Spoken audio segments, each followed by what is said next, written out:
여러분 안녕하십니까? 여수 MBC 뉴스투데이입니다. 일제강점기 민족의 서름을 대변해준 스포츠 영웅이 있습니다. 베를린 올림픽 마라톤 동메달리스트 남승용 선수인데요. 그의 애국정신과 순천만의 정치를 느낄 수 있는 특별한 현장을 김종수 기자가 다녀왔습니다. 1936년 베를린 올림픽. 일장기를 달고 트랙을 달리던 두 선수가 있었습니다. 시상대에서 금메달을 딴 송기정 선수 옆으로 가냘픈 남성이 고개를 숙이고 있습니다. 1위에게만 주어졌던 화분이 없어 가슴의 일장기를 가리지 못한 게 서러웠다는 그. 바로 순천 출신의 고 남승용 선생입니다. 송기정 선수와 함께 자신이 한국인임을 강조하며 또 하나의 독립운동을 펼쳤던 영웅이었습니다. 일제강점기 서름을 이겨내고 민족과 함께 42.195km를 뛰었던 그를 기리기 위한 마라톤 대회가 오늘 순천만 일대에서 열렸습니다.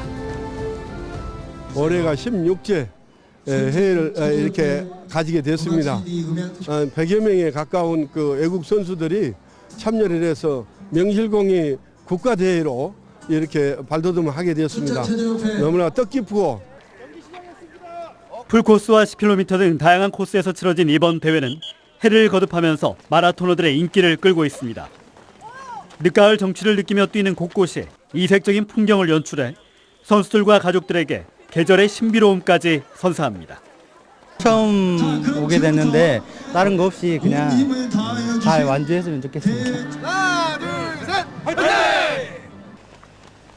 특히 남승용 선수의 이름을 딴 도로를 뛰며 일제강점기 그가 느꼈던 서름을 참가자들도 되짚어보게 했습니다. 매년 가을 순천만의 정취를 느끼기 위해 몰려들고 있는 많은 선수들이 가을의 여유와 남승용 선수의 애국정신을 가슴에 안고 오늘 하루를 마무리했습니다. MBC 뉴스 김종수입니다. 한편 이번 대회에서 남녀 1위를 차지한 선수 모두 3시간 안에 풀코스를 통과해 관심을 모았습니다. 어제 오전부터 시작된 제16회 남승용 마라톤 대회에서는 서울의 정석근 선수가 2시간 39분으로 남자부 1위를, 천안의 이정숙 씨가 2시간 55분으로 여자부 1위를 차지해 두 선수 모두 3시간 이내 풀코스를 주파하는 서브 3를 달성했습니다. 전라선 주변 7개 시군이 협의회를 구성하고 KTX 증편을 위한 공동 대응에 나섭니다. 여수시와 순천시, 광양시는 오는 16일 곡성, 구례군, 전주, 남원시와 함께 정부 세종청사 앞에서 전라선권 KTX 협의회를 구성하고 본격적인 활동에 들어갈 계획입니다.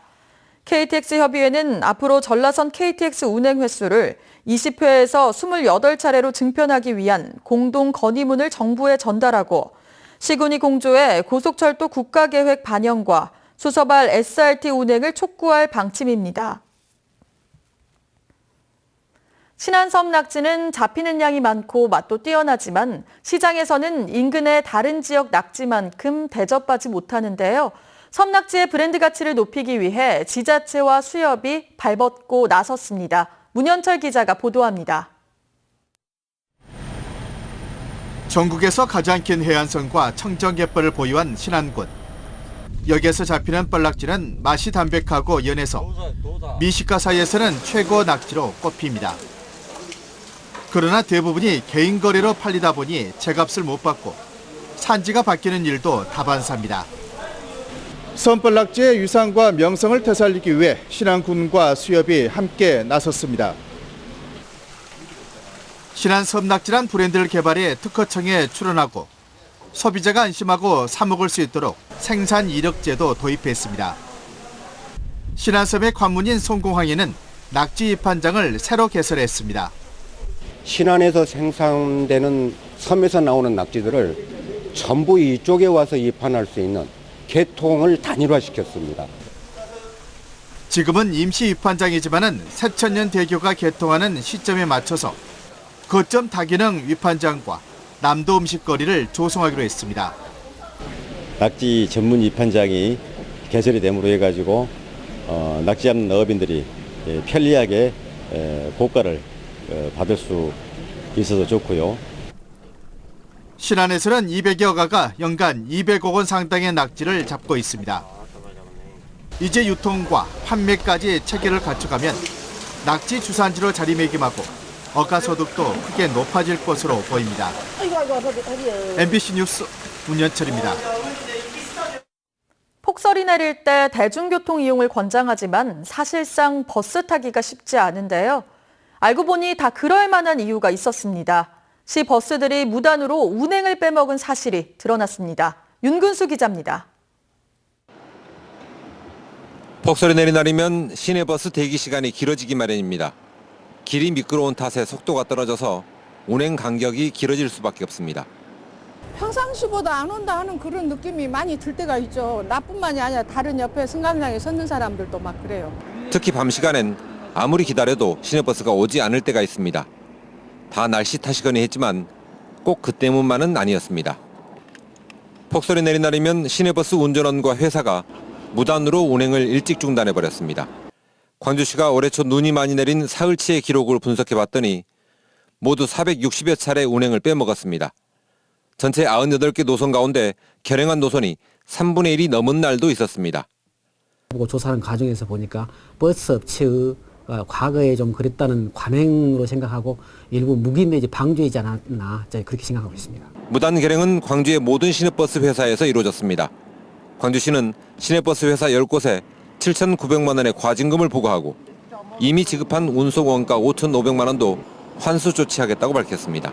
MBC 뉴스 윤근수입니다.